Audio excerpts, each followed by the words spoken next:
ইহুদিবাদী ইসরায়েল এবং ফিলিস্তিন পুরোদমে যুদ্ধ চলছে, জানিয়ে দিব হাতে থাকা গুরুত্বপূর্ণ আপডেট বাংলা সংবাদ। প্রথমেই সংবাদ শিরোনাম। হিজবুল্লাহর সেই অভিযানে ২২ ইসরায়েলি সেনা নিহত। এরপর জানিয়ে দিব ন্যাটোর সঙ্গে যুদ্ধে জড়ানোর হুঁশিয়ারি পুতিনের। আরও জানিয়ে দিব ইসরায়েলকে পরাজিত করার পথে অবিচল থাকবে হামাস। এরপর জানিয়ে দিব বেঁচে আছেন লাদেনের ছেলে হামজা। এবং সর্বশেষ জানিয়ে দিব মণিপুরে যৌথ বাহিনীর অভিযানে গোপন অস্ত্রাগারের সন্ধান। শুনছিলেন সংবাদ শিরোনাম, এখন বিস্তারিত। তবে অনুরোধ থাকবে ভিডিওতে একটি লাইক করে দিন এবং কমেন্ট করে জানিয়ে দিন আপনার মূল্যবান মতামত। হিজবুল্লাহর সেই অভিযানে ২২ ইসরায়েলি সেনা নিহত। ইসরায়েলের বিরুদ্ধে হিজবুল্লাহর আরবাইন অভিযানে ২২ জন ইসরায়েলি সেনা নিহত হয়েছেন। বৃহস্পতিবার রাতে ইউরোপের নিরাপত্তা সূত্রের বরাত দিয়ে এ তথ্য জানায় আল মায়াদিন। লেবানন ভিত্তিক সংবাদ মাধ্যমটির প্রতিবেদনে উল্লেখ করা হয়, লেবাননে হিজবুল্লাহ যোদ্ধারা গ্যালিলি ঘাঁটিতে ইসরায়েলি সেনাবাহিনীর ৮,২০০ ইউনিটের বিরুদ্ধে চালানো ওই হামলা অত্যন্ত সফল হয়েছিল। ইউরোপীয় নিরাপত্তা সূত্রগুলো জানিয়েছে, ওই হিজবুল্লাহর ওই অভিযানে ২২ জন ইসরায়েলি গোয়েন্দা সদস্য নিহত এবং ৭৪ জন আহত হন। ওই হামলার প্রেক্ষিতে সম্প্রতি ইসরায়েলি সেনাবাহিনীর ৮,২০০ ইউনিটের কমান্ডার তার পদত্যাগের ঘোষণা দেন। সূত্রগুলো জানায়, হিজবুল্লাহ সফলভাবে ৮,২০০ গোয়েন্দা ইউনিটকে লক্ষ্যবস্তুতে পরিণত করেছে। অভিযানটি হিজবুল্লাহ কমান্ডার ফুয়াদ শুকুর হত্যাকাণ্ডের প্রতিশোধ হিসেবে পরিচালিত হয়।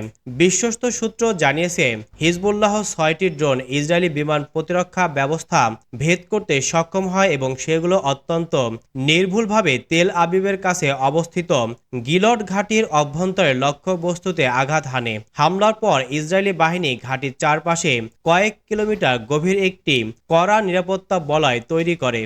ন্যাটোর সঙ্গে যুদ্ধে জড়ানোর হুঁশিয়ারি পুতিনের।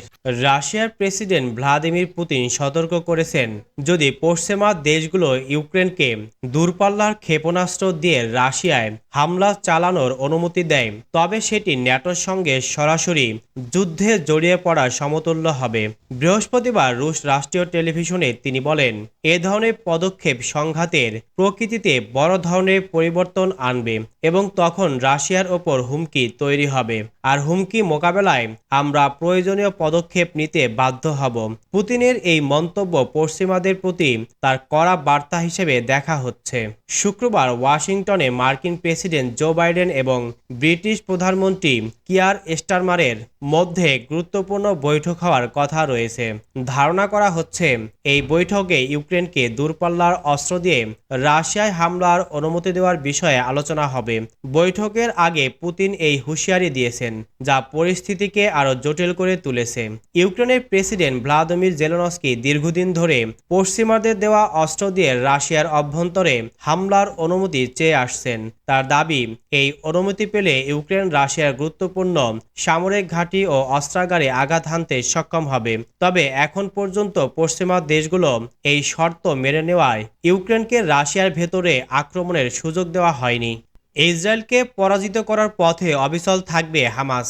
ইসরায়েলকে পরাজিত করার পথে ফিলিস্তিনি স্বাধীনতাকামী সংগঠন অবিচল থাকবে বলে হুঁশিয়ারি দিয়েছেন হামাসের রাজনৈতিক প্রধান ইয়াহিয়া সিনওয়ার। শুক্রবার লেবাননের সশস্ত্র গোষ্ঠী হিজবুল্লাহর প্রধান সায়েদ হাসান নাসরুল্লাহকে লেখা একটি চিঠিতে তিনি একথা বলেন। তেহরানে হামাসের সাবেক প্রধান ইসমাইল হানিয়াকে শহীদ করার পর নাসরুল্লাহ যে সতর্কবার্তা পাঠিয়েছিলেন, তার প্রতিক্রিয়ায় সিনওয়ার এই চিঠি লিখেছেন। চিঠিটি ইতিমধ্যেই হিজবুল্লাহ নেতার কাছে পৌঁছেছে। চিঠিতে সিনওয়ার লিখেছেন, আমরা আপনার বিনয়ী বার্তাটি পেয়েছি, যাতে আমাদের দুই শহীদকে অত্যন্ত প্রশংসা ও গর্বের সঙ্গে অভিনন্দন জানিয়েছেন। জিহাদ ও প্রতিরোধে আপনার সঙ্গী ইসমাইল হানিয়া শাহাদাতে জাতির যে ক্ষতি হয়েছে তাতে আপনি সমবেদনা জানিয়েছেন। হাসান নাসরুল্লাহকে ধন্যবাদ জানিয়ে হামাস প্রধান লিখেছেন, প্রতিরোধ অক্ষের প্রতি আপনার আন্তরিক এবং মহৎ অনুভূতি নিয়ে সংহতি প্রকাশের জন্য সর্বশক্তিমান আল্লাহর কাছে দোয়া করছি, তিনি যেন আপনাকে এবং আপনার দেশকে সমস্ত ক্ষতি থেকে রক্ষা করেন।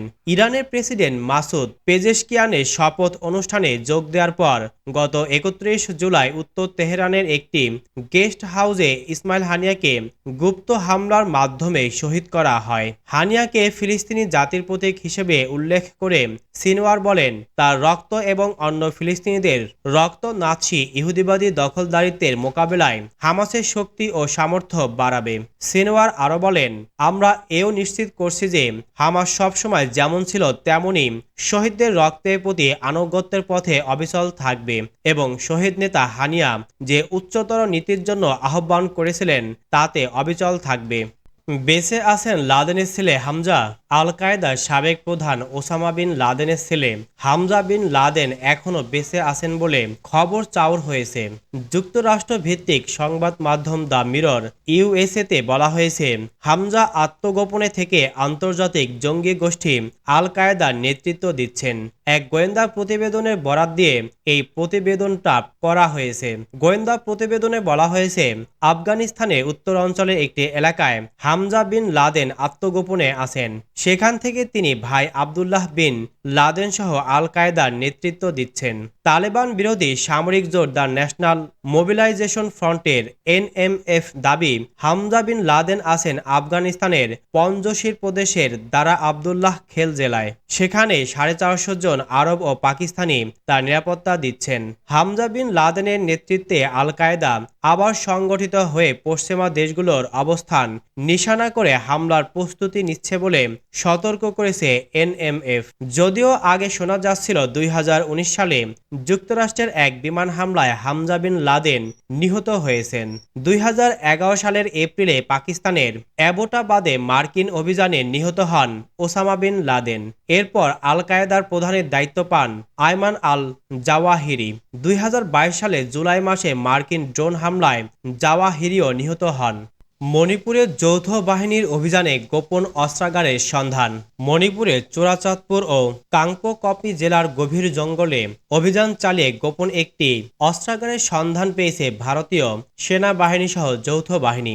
ভারতের শীর্ষ সংবাদ মাধ্যম এনডিটিভির বরাতে জানা গেছে, এই অভিযানে বেশ কিছু যুদ্ধাস্ত্র উদ্ধার করা হয়েছে। সেনাবাহিনীর জনসংযোগ দপ্তরের সূত্রমতে শুক্রবার প্রকাশিত এক বিবৃতিতে বলা হয়েছে, ভারতীয় সেনাবাহিনী, মণিপুর পুলিশ, সিআরপিএফ এবং বিএসএফ এর যৌথ বাহিনী 48 ঘন্টার দীর্ঘ অভিযানে মণিপুরের এই দুই জেলার বিস্তৃত জঙ্গলে লুকানো অস্ত্রাগারের সন্ধান পায়। উদ্ধারকৃত অস্ত্রের মধ্যে রয়েছে 7.62 মিলিমিটার একে সিরিজের assault rifle, modified M16 rifle এবং বিভিন্ন ধরনের মর্টার ও গোলা বারুদ। স্থানীয় প্রশাসন উদ্ধারকৃত অস্ত্রগুলো মণিপুর পুলিশের হেফাজতে রেখেছে এবং বিষয়টি নিয়ে তদন্ত কার্যক্রম শুরু হয়েছে। উল্লেখ্য, গত বছরে মে মাস থেকে মণিপুরে জাতিগত দাঙ্গা শুরু হয়। সাম্প্রতিক সপ্তাহগুলোতে পরিস্থিতি আবারও উত্তপ্ত হয়ে উঠেছে। পরিস্থিতি নিয়ন্ত্রণে ইন্টারনেট পরিষেবা বন্ধ রাখা হয়েছিল, যদিও সম্প্রতি ব্রডব্যান্ড পরিষেবা চালু করা হয়েছে, তবে মোবাইল ইন্টারনেট এখনও বন্ধ রয়েছে।